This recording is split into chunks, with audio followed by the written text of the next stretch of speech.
Pro Football and Sports Network has just dropped their top 100 players of the 2025 season, and 5 Texans players round out that list. But some Texans fans are quite livid at the fact that one particular player was once again left off the list. Who that player was and all the details right here on Texans Digest. Hello, everybody. Welcome in. I'm your host, Donovan Ricondo. And if you want to stay in the loop for all your Texans content all off season and into the regular season, this is the channel for you. So go ahead, hit that subscribe button below. Now, Pro Football and Sports Networks, they just dropped this list. And really quickly, this list is compiled by using a bunch of analytics to find out individual success and how that relates to team success. If you want to see the impact or read this really quickly, basically, they just use a bunch of numbers to determine who, in fact, are the top 100 players. And to quickly congratulate those that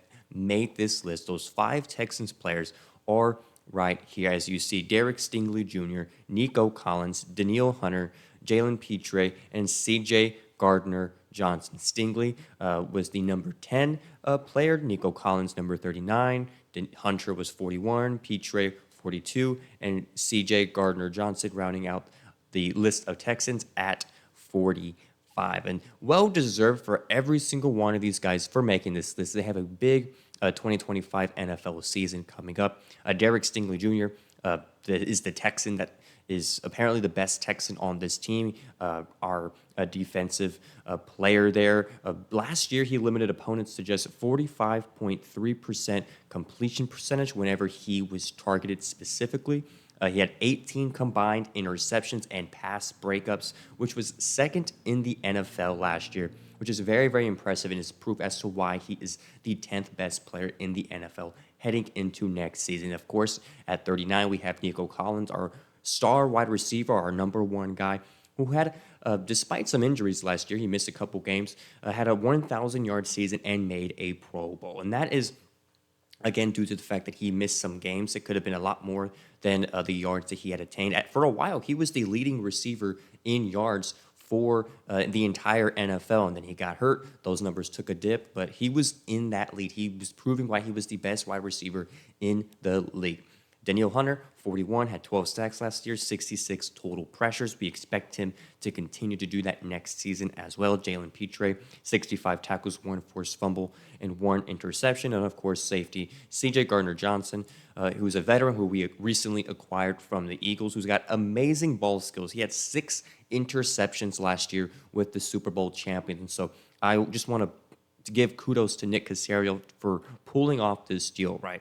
Any deal to give the ball back to CJ Stroud and give it back in his hands where he can throw and where he can run and where this offense can operate is a good thing for this team. And so to get a guy who is able to force turnovers and be able to pick off balls is a huge W for this front office and for this team. I think it is a great signing. He also had 59 tackles and a forced fumble last season. But now, I'm going to talk a little bit about who is not on this list. As many of you have noticed, right? There's other players that could totally have made this list that are very good. Although I do understand why they were kept off of the top 100, guys like Will Anderson Jr., who is heading into his 3rd year and still has much to improve upon in his development, but at the same time, still a very, very good player for this team. So there is him. But of course, there is that one player that we all know and love, and that is CJ Stroud himself. Once again, being left off one of these, NFL 2025 lists, right? I recently did a video about 2 days ago about a new list that came out with the top 10 quarterbacks in the NFL. According to executives, coaches, scouts, CJ Stroud was not on that top 10 NFL quarterback list, which I find just terrible, right? I feel like that makes no sense whatsoever. Dan Orlovsky said it best. He said it was stupid, dumb, idiotic. CJ Stroud, to me, and I feel like for a lot of people, is a top 10 quarterback in the NFL. He had a little bit of a down year last year, but a lot of that was attributed to the fact that his O-line was terrible. I believe he got sacked 52 times last year, which is unheard of. If you want to have CJ Stroud be available and be healthy all season long. That was something that the front office was going to have to improve upon. And to their credit, they've made some moves. Do I think it's the best offensive line in the game? No, but do I think it's good enough? Probably, yeah. And so I'm curious to see how they go about protecting CJ Stroud next year. But to be frank here, like CJ Stroud not being in either this top 10 NFL quarterbacks list or in this top 100 players list is a little disrespectful, in my opinion. CJ Stroud had one of the best rookie seasons of all time, right? Until like last year when Jaden Daniels had probably took that crown away from him of the amazing rookie season that he had. But CJ Stroud, his rookie year, had everybody going, oh my goodness, this might be the best rookie performance we have seen in a very, very long time. Now, he had a down year last year. The interceptions went up. He was not quite himself. But when you consider all things, I don't think there's a team that would not want to have CJ Stroud as their quarterback unless you are a team like the Chiefs, the Ravens, the Bills, those really, really good teams who have their quarterback, who have their franchise guy, the Bengals.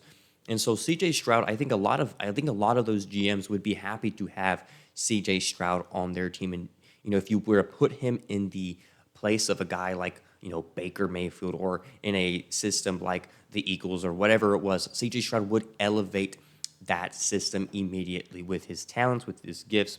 It was just, to me, a matter of a bad offensive line and an offensive coordinator who did not adapt throughout the season, which cost us not only games, but also, the health of CJ Stroud all season long. And so that is my personal piece on that. I hope to see some improvement in CJ Stroud's game this upcoming season. We all know he's been training hard. We all know he's been going hard in the workouts and all those things.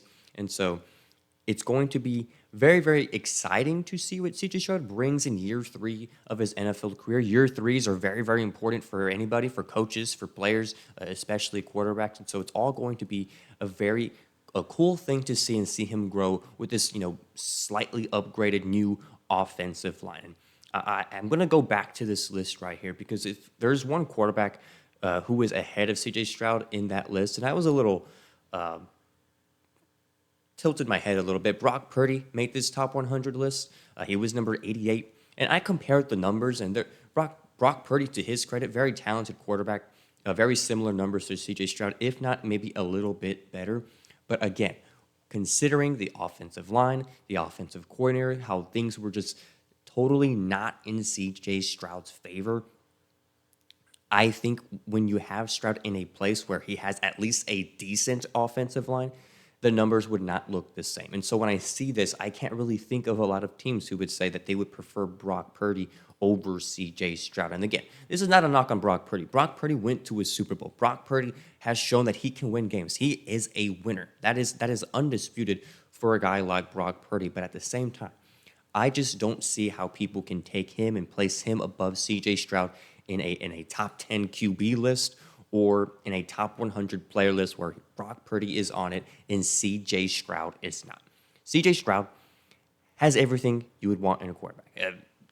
If the only thing that probably people knock him on is he doesn't run as much, but that is still something that I don't think negates how great he really is. Dan Orlovsky said he was like, he's a completely top 10 quarterback in this league. Any team would be lucky enough to have him. But he's on the Texans. He's our guy.